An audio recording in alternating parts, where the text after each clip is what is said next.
A nossa aula de hoje vai estar no livro Se Liga na Arte, no Sobrevoo, capítulo 2, Sobrevoo, da página 24 à página 25. Vamos encontrar ainda uma leitura complementar na página 26 e 27.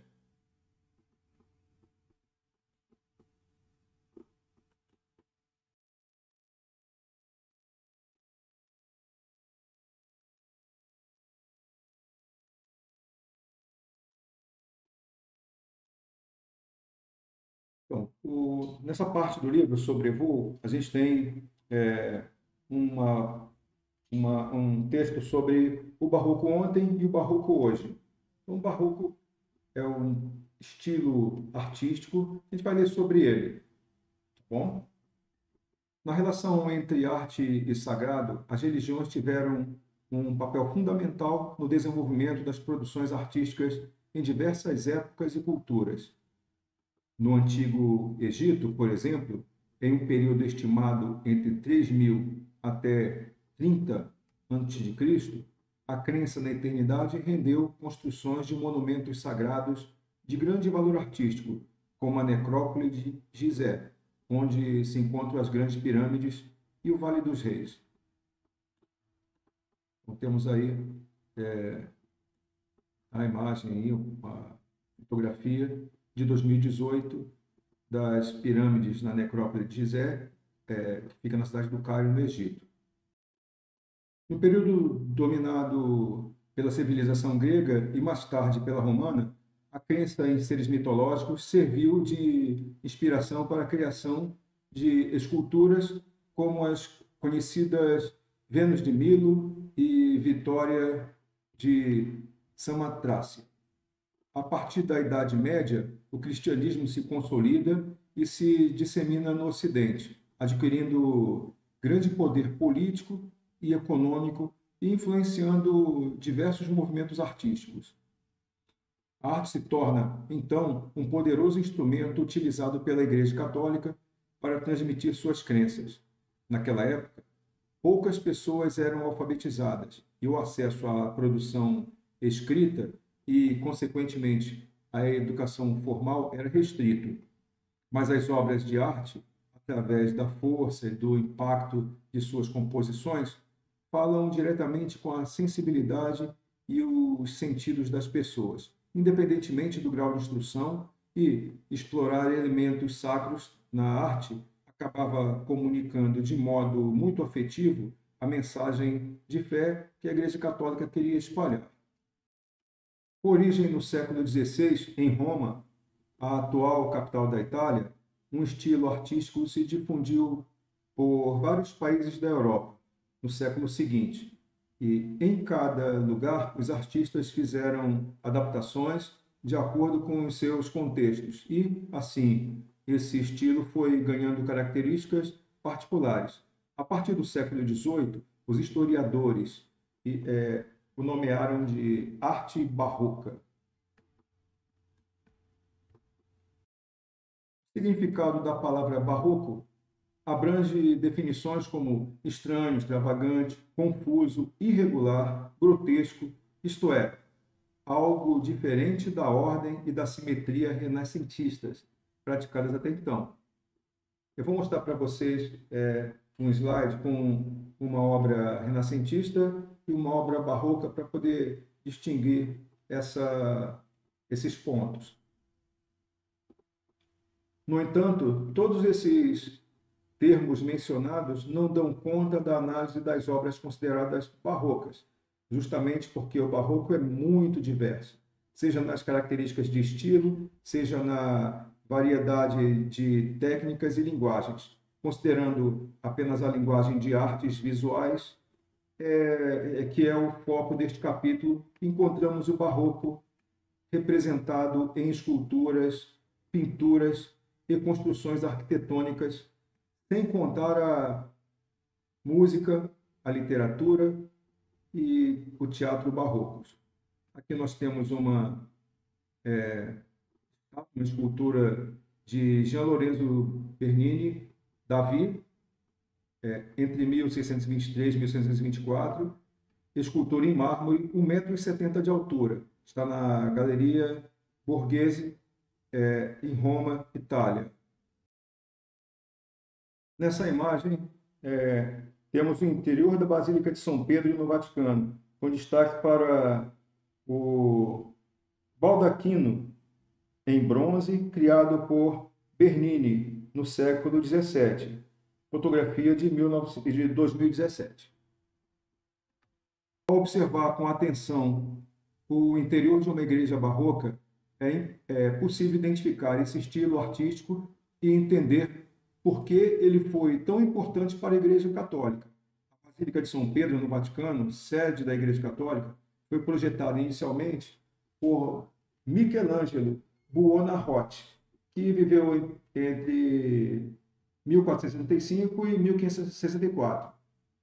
Foi finalizada por Bernini. Ela levou mais de um século para ser concluída e, devido ao longo período de construção, contou também com a participação de outros artistas e arquitetos, como Donato de Angelo del Paciuccio, Bramante,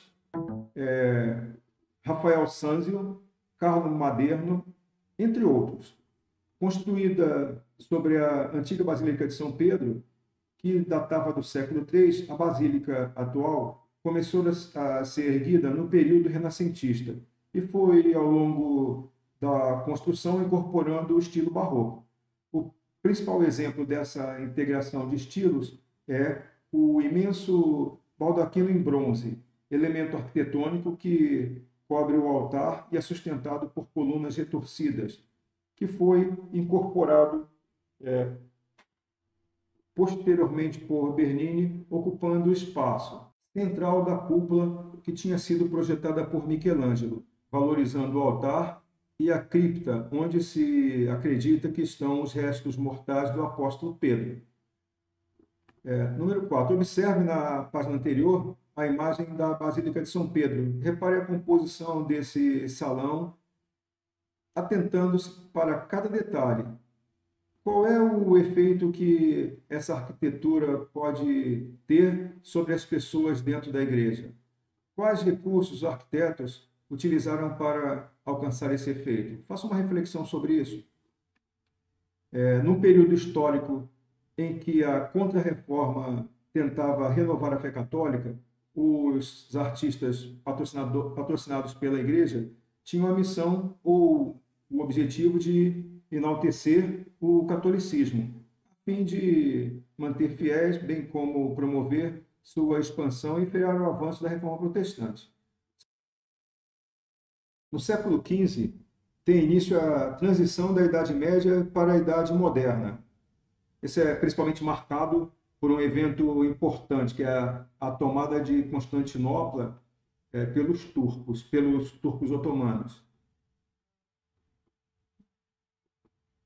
A nobreza e o clero começam a perder espaço para a burguesia emergente. E, nesse contexto, um movimento reformista cristão afeta profundamente o poder exercido pela Igreja Católica Apostólica Romana no fim do século XVI, a Reforma Protestante.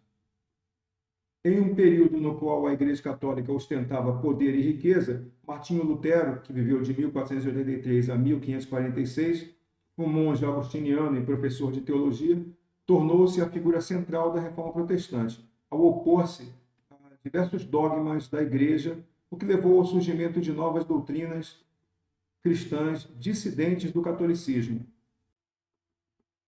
Só para a gente poder entender um pouquinho a Reforma, Martinho Lutero se pôs contra as doutrinas, os dogmas da Igreja Católica e empreendeu a ideia, de que a salvação era mediante a fé. As pessoas eram salvas pela fé e não pelas obras, mas isso numa reação justamente à cobrança das indulgências, não a cobrança, mas a venda de indulgências para que as pessoas saíssem ali do purgatório, por exemplo, e passassem para o céu. E um questionamento dele interessante era o seguinte: se o Papa pode tirar uma pessoa do purgatório porque as pessoas compram lá uma indulgência, porque ele não tira essas pessoas que estão lá pagando, né, de certo modo, sofrendo. Vamos dizer que existe o purgatório, vamos supor que exista. E que essas pessoas sejam tiradas de lá simplesmente pela caridade do Papa, né? Então, esse questionamento dele, praticamente, ou quase o levou à morte. Era complicado esse tempo, né? Um pensamento diferente poderia levar a isso aí. Bom, frente à perda de fiéis para o protestantismo, surge o movimento reformista católico, conhecido como Contra-Reforma, que nasceu quando líderes da Igreja perceberam a necessidade de uma revisão das práticas vigentes. A fundação da Companhia de Jesus, cujos membros são conhecidos como jesuítas, ocorre no contexto da Contra-Reforma e contribui para a difusão da fé católica pelas colônias do Novo Mundo. Nosso caso aqui na América do Sul, principalmente, né? Os jesuítas vieram e contribuíram aqui com a colonização ocidental, no caso com os jesuítas, nas escolas jesuítas, nas missões. Há um filme bem interessante, vocês podem pesquisar, esse filme está na internet, creio que esteja no YouTube gratuitamente, A Missão, um filme que trata dessa questão dos jesuítas aqui. Nesse processo de reafirmação, a arte é utilizada como uma potente ferramenta de transmissão dos valores católicos, papel desempenhado pelo Barroco. Diferentemente do aspecto mais racional das obras renascentistas, a arte barroca atingiria o espectador por seu aspecto mais emocional e com ênfase na fé. Contudo, a arte barroca não atende apenas aos interesses da Igreja Católica, ou mesmo das protestantes, já que ela também é patrocinada tanto por monarquias absolutistas europeias quanto pela crescente burguesia. Então, o que nós podemos ver no material, a gente agora vai ver de maneira separada do livro e de forma específica as características da arte barroca, especialmente aqui no caso das artes visuais. Então, as características são o predomínio de temas religiosos, a riqueza nos detalhes e formas. Então, nós vamos ter, primeiramente, a questão da religiosidade, muito focada na Contra-Reforma, nos temas católicos, a riqueza nos detalhes e formas, que vão nos apresentar mais a questão de curvas, contornos, do que de formas geométricas. Expressões dramáticas das personagens retratadas, então as expressões dramáticas, aquela expressão de aflição, uma expressão de angústia, a preferência, no caso, repetindo, pelas curvas, né, em detrimento das formas geométricas, a importância da iluminação e do jogo de luzes e sombras, que também tem a ver com os contrastes, claro e escuro, a fim de evidenciar a proximidade com o divino, do divino com o humano.